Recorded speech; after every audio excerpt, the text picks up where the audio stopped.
if you cheated on me, it was like, oh, like I'm sorry, I wasn't meeting your needs. Like, what the fuck? Like, that's like the definition of like gaslighting. And it's like, wait a second, so it's your fault that I cheated on you? I'm actually the only woman you've ever been not faithful. cheated on. Yeah. Yeah. Is that a red flag? I don't know. I don't fuck it now. Yeah, this is actually a really interesting topic for discussion. Because I think what you're saying, I don't disagree with what you're saying, but I think at a certain point as a society, we have to make a decision whether we are going to just let our biology rule over us, or we're going to like stand up for ourselves, for lack of a better word, and be like, hey, here are the things that I'm going to do that are against my biology, that are going to be really difficult to do, but is going to be set a great example for our kids and just further ourselves as a species. Like whether that's not eating like fat fucks, whether that's not cheating on our spouses, whether, you know what I mean? Like it's easy for me to, like nature wants me to eat M&Ms while I'm playing video game, right? That's the easy thing to do. Nature or like brain chemistry? Or whatever it means, but the sugar. Like, but I mean, like, I'm more wired to cheat in whether it's on my meals or my spouse. I'm more wired to do that, right? But yeah, I mean, I think it's so. It was interesting because I thought of that, and then I was looking at the responses that were coming in, and then I was like, well, the saying is, I don't know what and I think the rates are actually higher around here than they are in the national average for divorce rates. Yeah, and when you think about it, that means, I don't know why I never thought of this, but that means that there are the number of people who are truly unhappy with their marriage is a lot more than 50 or 60%. Yeah. Like it's like 80 to, I'm going to say 80 to 90, but like my point is it could be that high. And that kind of just like blew my fucking mind that this many people are unhappy in their relationships. Yeah. And it's like, and I think you have to rank order things. Like, listen, I think about like the lady in red thing. It's like, I've been with a lot of ladies in red. You know what I mean? Like that is so not even on my top 20 list of things to do. Okay, that brings up a really good point too. I can't even wrap my head around actioning or even like flirting with like something like that. I can't even imagine being like just texting or not telling you and being like, hey, like send me a picture or something, like be like really risky and be like, oh, because my point is that it's the reason for cheating is never like, you never cheat with somebody hotter than your spouse. You never cheat or your girlfriend, right? You're fulfilling a need that reflects more on you than it does on your partner. Yeah. In my mind, if I had to like be like, oh, this is the one thing. So like in that sense, it's like, hey, maybe people get back together and that's all great. And it's not, nothing's categorical, but like if you cheated on me, it was like, oh, like I'm sorry, I wasn't meeting your needs. Like, what the fuck? Like, that's like the definition of like gaslighting. It's like, I cheated on you. And then I'm like, but babe, you weren't like giving it up. And it's like, wait a second. So it's your fault that I cheated on you? That sounds like I've had that conversation with every girlfriend I've ever had. Like, growing up, that's really immature. That's like some shit I would do in college or high school. Not as a 34-year-old grown-ass man with kids. Yeah. Like, God, I'm actually the only woman you've ever been not faithful. cheated on. Yeah. Yeah. Is that a red flag? I don't know. I don't fucking know. If that's a red flag, then anything could be a red flag. You can just make anything up. I typically don't cheat. I don't think I've really cheated on any boyfriends. Yeah, except the one you left me for. I was using him. He wasn't a boyfriend. Yeah, I was using him. He had a key to your house, I guess. Okay, yeah. I've never had also paying for it. Okay. I'm just kidding. Grow up. I'm just kidding. But no, you're the only girl I ever lived with. You guys were living together. Like, we were not living together. He had a key to my house. All right. But he also paid for it and he furnished the whole thing. So I thought, all right, here's the key. Uh-huh. And he was cheating on me. He actually got a girl pregnant while we were together, which we weren't together. I didn't give a shit about him. I did cheat on one guy in college, though. Super toxic relationship. I was the guy that I was dating when my dad died. And that threw me into like a tailspin. Obviously, I started doing really crazy stuff after my dad died. And then I did cheat on him with a guy who went to jail for drugs for a long time. So you sure know how to pick 'em. I was thinking about this the other day. Like, I don't think. And Max has no idea how crazy I used to be. Like, I mean, I think I have a pretty. I told you a lot of stories, but like when I tell you the stories, you're like, I just can't picture you like doing that. You know what I mean? Like I was just like a different person, and it kind of like relates back into like the cheating thing or whatever, because I just did so much before Max. It's like, I just feel like I did everything there is to do. Yeah. Like, I don't know if there's any stone left unturned for me, you know? And I feel like sometimes people that didn't get, and this is for everybody, like every personality type is different, but I was very wild and I wanted to experience a lot in a lot of different ways. And I did that before didn't meet Max until I was like 26 or 27. And basically, I was thinking about this the other day because I posted that reel of like teenage pictures. And the morning after my 21st birthday celebration, I quit drinking for like 2 or 3 years. That shows you how hard I was partying before I was even 21. Like, I was so sick of it. And I woke up that morning after my 21st birthday feeling so horrible. I had done terrible things the night before. And I was just like, I'm fucking done. Like, I quit. And I literally quit drinking. I went sober for like 2 years. People thought I went to rehab because they would see me at a bar and I would only order a Red Bull. And they were like, oh, like you finally like cleaned it up, huh? And I'm like, no, I just like literally got sick of drinking. I just stopped drinking. Like, I'm not an alcoholic, I don't think, or like anything like that. I'm not addicted to drugs. But I just was sick of the way I was feeling. I was doing crazy shit and I just went cold turkey and quit. And I think that I've, experimented with so much and partied so hard and dated so many men that I don't feel like there's anything out there that I haven't experienced. So like, I'm not eager to go experience anything else. Like, I feel like the one thing I hadn't experienced was this. It's like, I'm not sick of that yet. And hopefully I never will be. So well, I think you're doing things that other people are doing, and you're doing them because you want to fit in or you want to have a story. You're not doing them for yourself. It's not fulfilling for you as a person. And I think that's like everything you just said right now is like when I stopped drinking.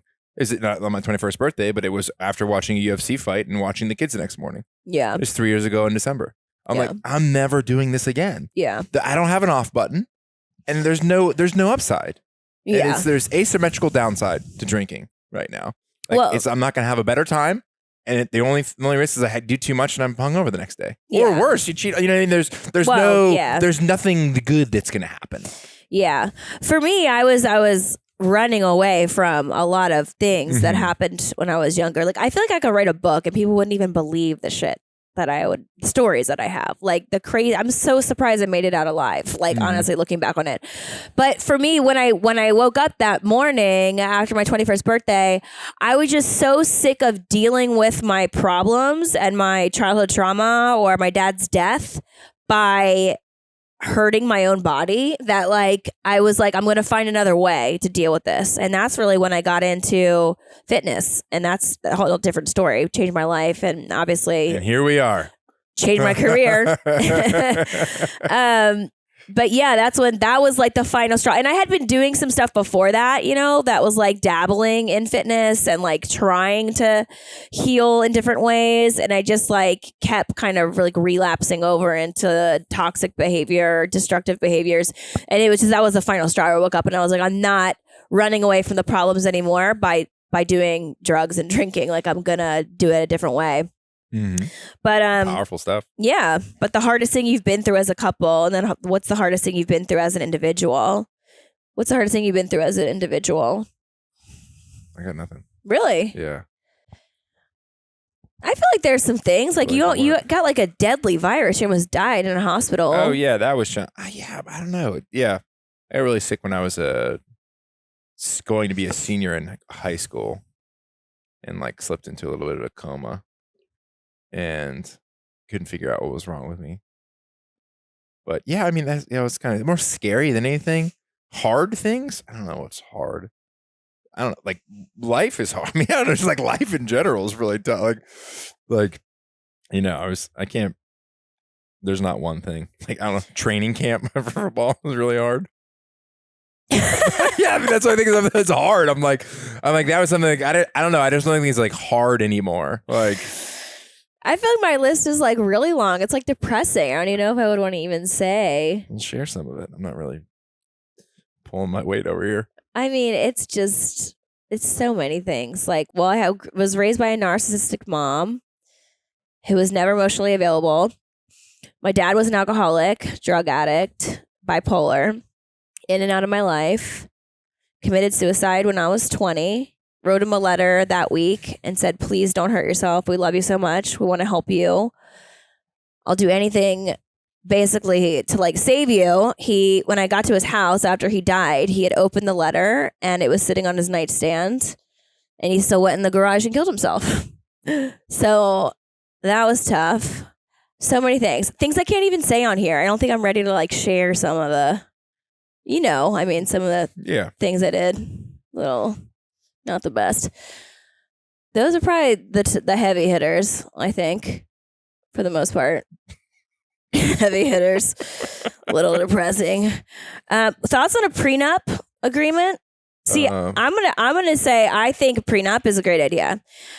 We don't have one because when we got married, neither one of us had enough of something to make a prenup make sense. Like, I mean, you had more than me. You had like tens of thousands saved or something, but you made sure that didn't. I made him cash in half of that. You made sure that didn't last. Just kidding. I think a prenup's a great idea. Honestly, I think that it's smart. I'm the kind of person that always likes to have one hand up against the wall. Like, I like to have a backup plan, and then a backup plan for the backup plan, and then a backup plan for the backup plan for the backup plan. So I think they're smart, and like, don't get like fucked. Like, if your husband's family has money or whatever, like, make sure that like you'll get something. Don't like screw yourself out of everything. But I think prenups are like a good idea for some relationships, depending on what the person's going into the marriage with. Personally, I think it's just, it's all situational, but I think this is an interesting, broader conversation with like just marriage in general, and the fact that it's like basically a legal arrangement. Like, there's no, like, it's the government structure, like legal structure behind it, right? So it has the only meaning that we give to it, and we've attached like legal meaning behind it. So on one hand, I'm a prenup's terrible. You're just adding more codification to what's supposed to be a love, matrimony. But then it's like, but we do that anyway via like we can't get married unless we go down to the courthouse. So it's like, that also does not rub me the right way either. Yeah. It's like, why can't it just be like, why can't I like the fact that I'm married to you has literally fuck all to do with how much I love you. Yeah. Right. So on one hand, I reject that. Like, I know it's like, weird. And on the other hand, I think that if it was like, I don't know. It's like, what meaning are you personally going to attach to it? If I thought that I was entering like a business arrangement with you, then I would want a prenup for sure. But I married you because I love you. Like, I didn't marry you for half of what you had before or half of what you had after. And if we got separated, I'd be like, dude, fucking take. I don't give a shit about like take it. Like, it would be like, it's 50-50. It's like, no, dude, you could have it. Like, I want, and this is like what I talk about in our marriage is like that. I'm here for the marriage. Like, I'm not here for the business. I'm not here for the kid. I'm here for what you and I can do together. Yeah. And when I'm not, we will no longer be married. Like, you know what I mean? Like, so it's like, you can have like whatever it is. Like, I don't like need it or want it. Well, a lot of times agreements, which are really tough, especially like in real estate side, is like you're codifying things that you don't know what the future holds. So I think it makes sense if it was like, hey, our 50-50 is going to be what happens from here forward. Yeah. And like what I had previously, it was like, that's my, like, if I'm coming with 100 grand, just in round numbers, you're coming with 200, our 50-50 should be that next 700 to $1 million, right? And like, it shouldn't be like, hey, I came in this bitch with like this much. Like, you should be having half of what I already did before you. That to me is like makes a little bit more sense. But prenups are more so made so that it excludes people from accessing wealth. Yeah, real wealth, right? Usually the prenups are not like, oh, you went on and did these great things and I get half. I get less than half. Yeah.